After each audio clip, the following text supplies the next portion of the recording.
கிரேட்டம் ஃபேன்ஸுக்கு வணக்கம். Sanju சாம்சனுடைய trade almost confirm ஆயிருக்கு. இதுக்கு நடுவில் சிஎஸ்கேல இருந்து டெவான் கான்வேவையும் அனுப்ப போறாங்கங்கிற மாதிரியும் ஒரு சில ரூமர்ஸ் இருக்கு. அது எல்லாத்தையுமே கம்ப்ளீட்டா ஒரு அப்டேட்ல பார்த்துருவோமா? அதுக்கு முன்னாடி ஃபர்ஸ்ட் டைம் சேனலுக்கு வரீங்கன்னா மறக்காம சப்ஸ்கிரைப் பண்ணி சப்போர்ட் பண்ணுங்க. அப்போ அப்டேட் எல்லாமே எங்களுக்கு வந்து சேரும். சரி வாங்க வீடியோக்குள்ள போகலாம். So first of all India versus England. So இரண்டாவது டெஸ்ட் அப்படிங்கிறதும் நடக்க போகுது. ஸோ ஃபர்ஸ்ட் டெஸ்ட் நமக்கு சாதகமாக அமையல. ஸோ பேட்டிங் டிபார்ட்மெண்ட் சூப்பராக இருந்தது. பவுலிங்ல பும்ராக்கு ஓவர் ஒர்க் லோடு. ஸோ அதனாலேயே செகண்ட் டெஸ்ட்ல அவர் இல்லை அப்படிங்கிறதான் வந்துட்டு வந்திருக்கக்கூடிய ஒரு நியூஸா இருக்கு. அவருக்கு பதிலாக பவுலர்ஸ் எல்லாம் வந்தாலுமே கூட இன்னும் பவுலிங் யூனிட் என்னை பொறுத்த வரைக்கும் ஸ்ட்ராங்கா இல்லை அப்படிங்கிற மாதிரி தான் தோணுது. பேட்டிங் யூனிட்டை பொறுத்த வரைக்கும் எப்படியோ அடிச்சு பிடிச்சு வந்துடுறாங்க. ஒருத்தர் இல்லைனாலும் ஒருத்தர் பெர்ஃபார்ம் பண்ணிடுறாங்க. ரிசர்வ் பண்ணிட்டு இந்த மாதிரியான ட்ராக்ல விளையாடுறதுக்கு ரொம்ப பிடிக்கும். ஸோ பயங்கரமா ஆடுவார். ஸோ உள்ளூர்ல எல்லாம் பெருசா வந்துட்டு ஆடின மாதிரி தெரியாது. ஆனால் வெளியூர்லாம் போனோம் அப்படின்னா சிங்கிள் ஹேண்டடா நின்று மேட்சை வின் பண்ணி கொடுக்குற அளவுக்கு செம்மையா ஆடிட்டு இருக்காருன்னு சொல்லி ஆகணும். ஸோ காபா டெஸ்ட் ஞாபகம் இருக்கும். அதை தொடர்ந்து எல்லா இன்னிங்ஸுமே வந்துட்டு சூப்பரா ஆடிட்டு இருக்காரு. கில்லும் நல்லா ஸ்டார்ட் பண்றாரு. இது போக KL ராகுல் அவருடைய எக்ஸ்பீரியன்ஸ் நான் யாரு அப்படிங்கிறத செம்மையா காட்டிட்டு இருக்காரு கைஸ். கண்டிப்பா அவரும் இந்த டீமை வேற லெவல்ல வலுப்படுத்த போறாரு. பேட்டிங் டிபார்ட்மெண்ட் பிரச்சனையே கிடையாது. யார் ஃபெயிலியர் ஆனாலுமே அடிச்சிடறாங்க. ஸோ மிடில் ஆர்டருக்கு கீழே இருக்கக்கூடிய பிளேயர்ஸ் பொதுவாக டெய்லண்டர்ஸும் கிரிக்கெட்ல வந்துட்டு சப்போர்ட் பண்ணும். ஐ மீன் டெஸ்ட் கிரிக்கெட்ல வந்துட்டு சப்போர்ட் பண்ணி தான் ஆகணும். ஸோ ஆஸ்திரேலியாவில் எடுத்து பார்த்தீங்கன்னா ஒரு ஹேசல்வுட் ஆகட்டும், ஒரு மிச்சல் ஸ்டாக் ஆகட்டும். மிச்சல் ஸ்டாக்லாம் பார்த்தோம் அப்படின்னா பல 50 அடிச்சிருக்காரு, நம்மளால பார்க்க முடியுது. ஸோ போலாண்ட் ஆகட்டும், இவங்க எல்லாமே ஓரளவுக்கு அவங்களால முடிஞ்ச ஒரு 70-80 ரன் வரைக்குமே அடிச்சு கொடுப்பாங்க. ஆனா இங்க டாப் ஆர்டர் 400 ரன் அடிச்சாங்கன்னா மீதி இருக்கக்கூடிய அந்த பவுலர்ஸ் அது மட்டும் இல்லாம கடைசியில் இருக்கக்கூடிய ஆல்ரவுண்டர்ஸ் எல்லாம் சேர்ந்து 6 பேர் பார்த்தோம் அப்படின்னா கிட்டத்தட்ட 50 ரன் அடிக்கிறதுக்கே திணறாங்க அப்படிங்கறதான் இந்த இடத்துல பார்க்கக்கூடிய விஷயமா இருக்கு. இதெல்லாம் சரி பண்ணாங்க அப்படின்னா கண்டிப்பா இந்த டெஸ்ட் சீரீஸை சீல் பண்ணலாம்.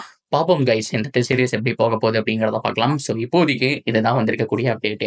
இன்னொரு விஷயம் என்ன அப்படின்னா Chennai super Kings trade window open ஆன விஷயம் நம்ம எல்லாருக்குமே தெரியும். ட்ரேட் விண்டோவை பொறுத்த வரைக்கும் எல்லாருமே ஆர்வம் காட்டிட்டு வந்துட்டு இருக்காங்கன்னு சொல்லி ஆகணும். ஸோ அதில் சென்னை சூப்பர் கிங்ஸ் நம்பர் 1ல இருக்காங்க. ஸோ ஃபைனலாக அவங்களே வாயை திறந்துட்டாங்க அப்படிங்கிறது தான் இந்த இடத்துல செம்மையான ஒரு நியூஸாக போயிட்டு இருக்கு. ஸோ ஆக்சுவலாக என்ன சொல்லியிருக்காங்க அப்படின்னா, எஸ் நாங்களும் இன்ட்ரெஸ்டாக தான் இருக்கோம்.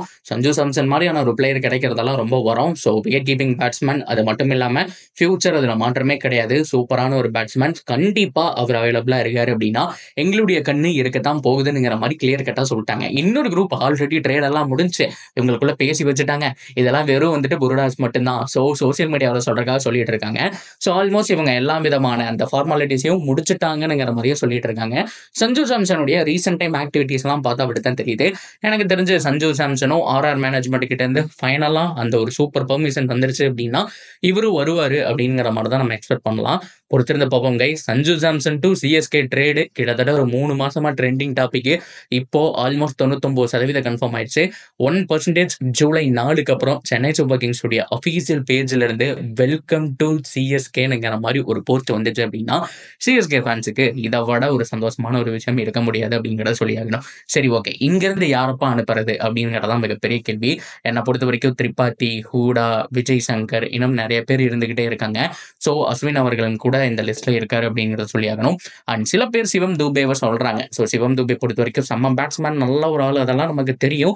இந்த சீசன் ஓரளவுக்கு பர்ஃபார்மன்ஸ் லாஸ்ட் சீசனும் அப்படித்தான் இருந்தது. 2023 ஃபைனலுக்கு அப்புறம் அந்த ஒரு பெரிய பர்ஃபார்மன்ஸ் அப்படிங்கிறது அவர் சைட்ல இருந்து வரல. பட் இருந்தாலுமே CSK பொறுத்த வரைக்கும் இன்னொரு வாய்ப்பு கொடுப்பாங்க. மேபி பிரைஸ் ரேஞ்சுனால விட்டு பிடிக்கலாமான்னு யோசிச்சா பிரைஸ் அதிகமா இருக்கிற டீம் துபேவை வாங்குறதுக்கான சான்ஸும் இருக்கு. ஸோ CSKக்கு துபே இப்போ தேவையா இல்லையா அப்படின்னா இம்பாக்ட் பிளேயரா யூஸ் பண்ணிருக்காங்க. ஸோ அவரோட இடத்துக்கு இன்னொரு பிளேயரும் வர முடியும் தான். ஆனா துபேவை விட மாட்டாங்க அப்படிங்கிற மாதிரி தான் தோணுது. அது காஸ்ட்லி மிஸ்ஸா இருக்கும். ஸோ அதுக்கு பதிலாக அஸ்வின், தீபக் ஹூடா, அது மட்டும் இல்லாம திரிபாதி, விஜய் சங்கர் மாதிரியான பிளேயர்ஸ் எல்லாம் இருக்காங்க. ஆனா RR அவங்களெல்லாம் வாங்குவாங்களான்னு கேட்டா அது டவுட்டான ஒரு விஷயம் தான். ஸோ இந்த பஞ்சாயத்து மட்டும் என்ன அப்படிங்கிறத நம்ம பொறுத்திருந்து பார்க்கணும். இன்னொன்று என்ன அப்படின்னா, ஸோ CSK ட்ரேட் பண்றாங்க. ஆனா CSKல இருந்து ஒரு பிளேயரை இன்னொரு டீம் எதிர்பார்க்கறாங்கன்னு சொன்னா நம்புவீங்களா? அதுதான் டெவான் கான்வே. டெவான் கான்வே பொறுத்த வரைக்கும் செம்ம பிளேயர் தான். ரீசெண்ட் டைம்ல அவருடைய ஃபார்ம் கேள்விக்குறி. அவங்க ஃபேமிலியிலும் சில டெத் நடந்தது, இன்ஜுரி நடந்தது. ஸோ கிரிக்கெட் பெருசா ஆடல, CSKக்கும் பெருசா பர்ஃபார்மன்ஸ் பண்ணல. பட் இருந்தாலுமே லாஸ்ட் அந்த 50 எல்லாம் பார்த்துருப்போம். ஒரு 2-350 சம்திங் அடிச்சாருன்னு நினைக்கிறேன். ஸோ நடுவில் ஒரு 6 மேட்சுக்கு மேலே பெஞ்சில் இருந்தாரு. கிடைச்ச மேட்சஸ்ல ஓரளவுக்கு யூட்டிலைஸ் பண்ணியிருக்காரு.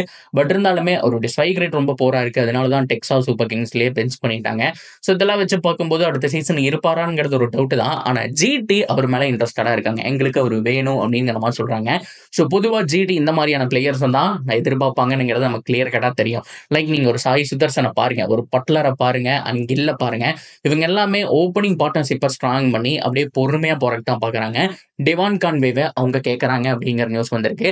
எஸ் மேபி பட்லருக்கு மேல ஆட வச்சுட்டு, பட்லர நம்பர் 4ல ஆட வச்சா கூட சூப்பரா இருக்கும். ஸோ கான்வேவ ஜிடி கேட்கறாங்க அப்படிங்கிற மாதிரியான அப்டேட் வந்திருக்கு. அதுக்கு பதிலா அவங்க வாஷிங்டன் சுந்தர சிஎஸ்கேக்கு குடுக்கிறதாவும் சொல்லியிருக்காங்கங்கிற மாரி சொல்லிட்டு இருக்காங்க. இதெல்லாம் ஜஸ்ட் ரூமர்ஸ் மட்டும் தான். சஞ்சு சாம்சனோடது கூட ஓரளவுக்கு கன்ஃபார்ம் அப்டேட்ன்னு சொல்லலாம். இது ஜஸ்ட் ரூமர் தான். பட் இருந்தாலுமே ஜிடி வந்துட்டு அவங்களுடைய தரப்புல இருந்து வாஷிங்டன் சுந்தர குடுக்குறாங்களோ இல்லையோ தெரியல. ஆனா அவங்களுக்கு கான்வே மேல ரொம்ப ரொம்ப இன்ட்ரெஸ்ட் இருக்கு அப்படிங்கிற மாரி சொல்லியிருக்காங்க. பொறுத்திருந்து பார்ப்போம் கைஸ். ஜூலை 5 அந்த ஒரு ட்ரேட் விண்டோ ஓப்பன் ஆனதுக்கப்புறம் பல அப்டேட் வந்து குமிய போகுது. ஸோ எனக்கு தெரிஞ்சு அதில டாப் 3 யார் இருப்பாங்க அப்டின்னா, ஜெய்ஸ்வால் மேல எனக்கு ஒரு டவுட். மேபி அவரும் ட்ரேட் விண்டோல போகணும்னு ஆசைப்படலாம். அதுக்கப்புறம் கண்டிப்பா சஞ்சு சாம்சன் அண்ட் நம்பர் 3 வெங்கடேஷ் ஐயர் கூட ட்ரேட் விண்டோல போறதுக்கான சான்ஸ் இருக்கு. இவங்க 3 பேர் தான் டாப் 3யா இருப்பாங்கங்கிறது என்னுடைய கெஸ். பொறுத்திருந்து பார்ப்போம். இத தாண்டி யாராவது வராங்களா அப்படிங்கிறத. So that's a video guys. இத பத்தின உங்களுடைய கருத்துக்கள் என்னவோ அது எல்லாத்தையுமே தாராளமா கமெண்ட்ல சொல்லலாம். அண்ட் தொடர்ந்து அப்டேட்டுக்கு சேனலோட இணைஞ்சிருங்க. மறக்காம சப்ஸ்கிரைப் பண்ணி சப்போர்ட் பண்ணுங்க.